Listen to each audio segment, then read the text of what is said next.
बिस्मिल्लाहिर्रहमानिर्रहीम, अस्सलाम वालेकुम नाजरीन। मैं हूं Syed Kausar Abbas, info news network के साथ एक नए पॉडकास्ट के साथ आपके सामने हाजिर हैं।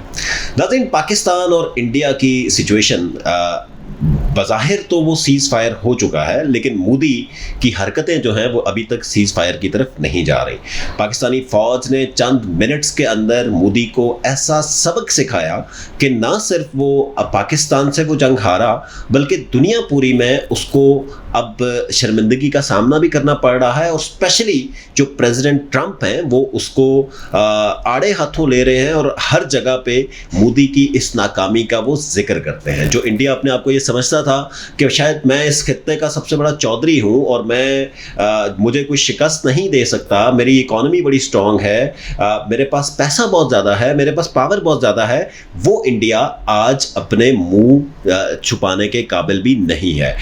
दूसरी जानिब इजराइल की जानिब से एक सपोर्ट जो है वो इंडिया को मिल रही है, लेकिन उस सपोर्ट का भी कोई फ़ायदा नहीं है, क्योंकि पाकिस्तान ने इतना क्लेवर प्ले किया इस सारी सिचुएशन के अंदर कि ना सिर्फ इस खित्ते के सारे ममालिक जो हैं वो पाकिस्तान की सपोर्ट में हैं, बल्कि दुनिया के मुख्तलिफ ममालिक जो हैं वो पाकिस्तान की सपोर्ट में आ चुके हैं और वो पाकिस्तान को सपोर्ट कर रहे हैं। इसी तरह जो बलूचिस्तान के अंदर प्रॉक्सी वॉर्स हमें नज़र आ रही हैं पिछले कुछ अरसे से, और जिसमें कई मासूम जो शहरी हैं उनको भी शहादत नोश करनी पड़ी, और उसके साथ साथ पाकिस्तानी जो अफवाज हैं उन्होंने भी कुर्बानियाँ दी। उसको ख़त्म करने के लिए भी पाकिस्तान, चाइना और अफगानिस्तान का एक अलायंस बन चुका है। इस हवाले से आज हम बात करेंगे। सिंध हुकूमत के तर्जुमान नादिर गबोल साहब हमारे साथ आज मौजूद हैं।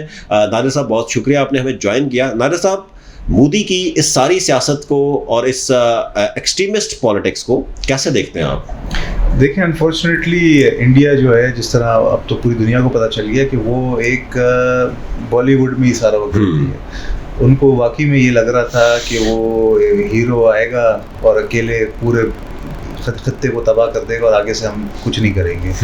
तो उन्होंने अपना शौक आजमा लिया। आगे से जो उनको इंग्लिश वाला शौक मिला ना, वो फिर उनको आई थिंक आने वाली काफ़ी दिहाइयों तक उनको तड़पाती रहेगी। वो जो अभिनंदन वाला जो वाक़या था, वो चाय हमने उनको पिला के वापस भेजा था, वो शायद चाय उनको पसंद नहीं आई थी, तो दोबारा चाय पीने आ गए थे। बट अनफॉर्चुनेटली मुझे इंडिया की जो आवाम है उनके लिए अफसोस होता है कि किस एक समझें कि दिमागी तवाज़ुन एक उनका प्राइम मिनिस्टर वो खो बैठ गया। और ये पूरा एक मुल्क, मतलब 1 बिलियन प्लस का, 1 अरब से ज़्यादा लोग हैं, वो ये कमाल है। मुझे नहीं लगता इंडिया की जो आवाम है वो पाकिस्तान के साथ या किसी भी मुल्क के साथ जंग चाहते हैं। ये सिर्फ मोदी और उसकी जो आरएसएस फिलॉसफी है, ये चंद लोगों का एक टोला है जो पता नहीं अखंड भारत बोलते हैं, पता नहीं क्या अखंड भारत, इस तरह की जो फिल्मी सोच है और किताबी सोच है, जो महाभारत और ये सारी चीज़ें।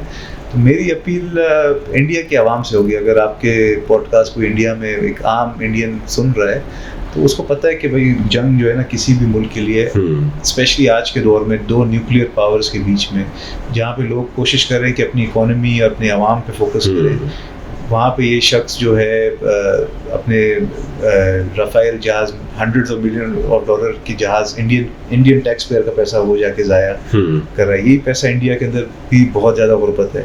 इंडिया का एक पहलू है बिल्कुल, वहाँ पे अंबानी और ये बड़े बड़े लोग और शाहरुख खान और इस तरह के लोग हैं, मगर जो अक्सरियत है इंडिया की वो बिलो द पॉवर्टी लाइन है। वो 2 वक्त की रोटी क्या, उनके पास बाथरूम की फैसिलिटी बाथरूम नहीं है उनके पास। बिल्कुल आपने सही कहा कि देखिए, पाकिस्तान ने भी काफ़ी टाइम ये जेस्चर दिया कि हम जंग नहीं चाहते और हमेशा से एक पॉजिटिव रिस्पांस दिया। और ये जो पहलगाम का वाक़या हुआ, इसके ऊपर भी पाकिस्तान ने यही डिमांड की कि भाई इसकी इंडिपेंडेंट इंक्वायरी करवाएं। अगर उसमें खुदा न खास्ता कोई इस तरह की सिचुएशन आई पाकिस्तान के ऊपर, तो देन उसके बाद इस पर बात की जा सकती है। लेकिन मोदी का एक ही फोकस था, जंग जंग जंग। और उसके बाद भी आप देखें कि इतना कुछ फेस करने के बाद और इतनी तबाही के बाद भी वो पिछले दिनों उसकी तकरीर आपने देखी कुछ लोगों के साथ कि वो फिर इसी तरह की बातें कर रहा था। लेकिन कहते हैं ना, कुत्ते की दुम कभी सीधी नहीं होती। तो मोदी साहब के लिए यही कह सकते हैं, और क्या कह सकते हैं। वो उनको लग रहा है कि ये जो नफरत अंगेज़ी और जंग की जो सियासत है वो इनको शायद एक और दफ़ा कामयाब कर देगा। बट दुनिया बदल गई है। अभी जो आवाम, पूरी दुनिया की जो एक आम आदमी है वो बहुत बाशऊर है, और उनको ये सारी चीज़ें जो है वो पता चल गई हैं कि क्या चीज़ मुल्क के हक़ में अच्छी होती है। वो यही होती है, आप ट्रेड करें। ट्रंप ने भी क्या बोला ट्रम्प ने बोला भाई तुम लोग जंग क्यों कर रहे हो, तुम ट्रेड करो, ट्रेड करोगे तो खुशहाली आएगी, एम्प्लॉयमेंट मिलेगी आपके लोगों को, जो एक नॉमिनल जीडीपी है वो आपके मुल्क का बढ़ेगा। और ये एक अच्छी सोच है और इस सोच को हम वेलकम करते हैं। उम्मीद है कि जो मोदी साहब हैं वो ये सबक अपना सीख गए होंगे, क्योंकि इससे ज़्यादा अच्छा एक सबक कोई नहीं। अच्छा, उनके मीडिया के मुताबिक, आप सिंध हुकूमत के तर्जुमान भी हैं और मीडिया में काफ़ी आपकी अपीयरेंस होती है, उनके मीडिया के मुताबिक कराची तबाह हो चुका था, लाहौर के अंदर जो कुछ साहिल था जो आज तक हमने नहीं देखा, ठीक है, कुछ साहिल भी लाहौर के अंदर बना था जो बिल्कुल कब्जे में ले लिया गया था। तो कराची में कोई ऐसी सिचुएशन हुई? आप कराची से ताल्लुक़ रखते हैं? देखें, पाकिस्तानी आवाम को आप ये खराज दे सकते हैं, ये अप्रिशिएट कर सकते हैं कि किसी भी सूरत में वो जो मीम्स है ना, वो मीम्स नहीं छोड़ते। तो ये तो पाकिस्तान के अंदर, कराची के अंदर स्पेशली खुद ही वो मीम्स आनी शुरू हो गई थी कि वहाँ पे जो आरएसएस मीडिया है, गोदी मीडिया जिसको कहते हैं, गोदी मीडिया क्या था, कराची तबाह है।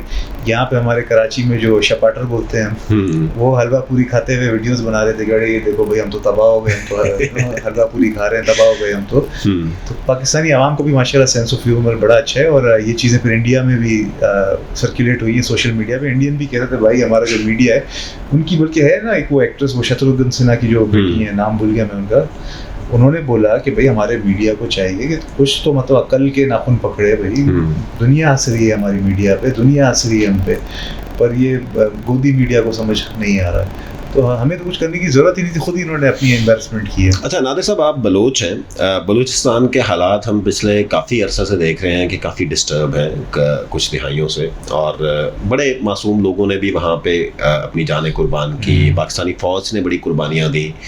अभी एक अलायंस भी बिल्ट हुआ अफ़गानिस्तान, पाकिस्तान और चाइना का, जिसके तहत ये डिसाइड किया गया कि CPEC को एक्सटेंड किया जाएगा अफ़गानिस्तान के साथ, और जो प्रॉक्सी वॉर्स बलूचिस्तान के अंदर जो BLA और इस तरह की जितनी तंजीमें हैं, जो टेररिस्ट फाइनेंसिंग मोदी की जानिब से की जा रही है हालात ख़राब करने के लिए, उसको भी काउंटर किया जाएगा।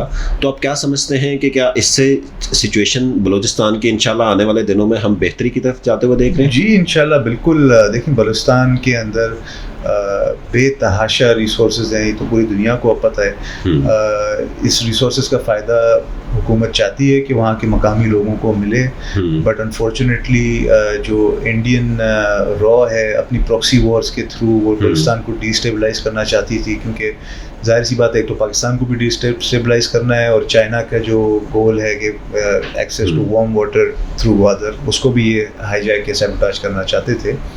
इस वजह से अनफॉर्चुनेटली बलूचिस्तान बहुत ज़्यादा मुतासर हुआ है। बट अगेन जिस तरह आपने कहा कि चाइना, अफ़गानिस्तान अगर ये सारे मिलकर सपोर्ट करें पाकिस्तानी हुकूमत को, वेस्टर्न बॉर्डर्स हमारे सिक्योर हो जाएं, और बलूचिस्तान के अंदर जो लोकल एम्पावरमेंट है उस पर फोकस किया जाए, तो बलूचिस्तान के हालात आने वाले चंद सालों में इंशाल्लाह बहुत ज़्यादा इम्प्रूव होगी। लोकल लोगों को जब फ़ायदा मिलेगा, तो लोकल जब ओनरशिप होगी तो वो आवाम चाहेगी नहीं कि यहाँ पे कोई बदअमनी हो, वो खुद लड़ेगी बदअमनी के ख़िलाफ़। तो इस पे हमने फोकस करने की ज़रूरत है, और मैं बहुत पूरी उम्मीद। प्रेसिडेंट ट्रंप ने सारी सिचुएशन के अंदर बड़ा एक अहम रोल प्ले किया। पहले वो बिल्कुल न्यूट्रलाइज रहे, उसके बाद जब मोदी जो है उनके जाके पाँव पड़ा कि भाई मुझे बचाओ, पाकिस्तान ने मेरे ऊपर इतना ज़्यादा क्रैकडाउन कर दिया है, तो फाइनली उन्होंने बड़ा एक पॉजिटिव रोल प्ले किया। जिस तरह आपने कहा कि ट्रेड की बात की, पीस की बात की, हारमनी की बात की, और प्राइम मिनिस्टर ने भी, शहबाज शरीफ साहब ने भी अभी रिसेंटली नेशनल डे के मौका पर भी उनके पीस इनिशिएटिव्स को बड़ा अप्रिशिएट किया। तो आप being a Sindh spokesperson क्या समझते हैं इस हवाले से? देखिए बिल्कुल, मैंने तो आपको ऑलरेडी कहा कि ट्रंप साहब जो है उनका रोल बड़ा पॉजिटिव रहा। शुरू में उनके जो वाइस प्रेसिडेंट थे उन्होंने कहा था कि it's none of our business, ये लाइन बड़ी मशहूर हुई थी। बट ट्रंप साहब ही हैज़ द लीडरशिप क्वालिटीज़, और एक वो पॉपुलर लीडर हैं अपने मुल्क के, और ख़ुद बिजनेसमैन भी है, तो वो समझ गए कि क्या चीज़ किसी और मुल्क को अपनी तरफ खींच सकती है, वो ट्रेड ही है। बिजनेस जो है वो सबसे एक ज़्यादा बड़ा एक मोटिवेटिंग फैक्टर होता है कोई भी दो लोगों को या दो मुल्कों को आपस में बिठाने का। तो एज अ सिंध गवर्नमेंट का तर्जुमान हमारा भी फोकस, सिंध गवर्नमेंट का काफ़ी टाइम से हमारा एक मॉडल है पब्लिक प्राइवेट पार्टनरशिप का, जिसमें जो पब्लिक इंटरेस्ट की जो इनिशिएटिव्स होते हैं, चाहे वो हेल्थ केयर में हो या ट्रांसपोर्ट में, उसमें हम चाहते हैं कि एक प्राइवेट पार्टनरशिप भी हो, बिकॉज प्राइवेट जो इदारे हैं वो मैनेजमेंट में हमने देखा है कि they're usually more efficient and economical, more effective. तो हम तो वेलकम करते हैं। तो क्या सिंध हुकूमत भी प्राइवेटाइज कर रही है चीज़ों को? प्राइवेटाइज नहीं कर Different रही, departments पब्लिक प्राइवेट पार्टनरशिप, उसमें ओनरशिप गवर्नमेंट की ही रहती है, पब्लिक ओनरशिप ही ठीक है। रहती है, बट जो मैनेजमेंट होती है वो प्राइवेट होती है। तो उससे क्या होता है कि जो मेन फोकस जो आवाम को फ़ायदा पहुंचाने का, क्योंकि पब्लिक ओनरशिप होती है तो फोकस वही रहता है कि आवाम को फ़ायदा पहुंचाना, ना कि प्रॉफिट मेकिंग।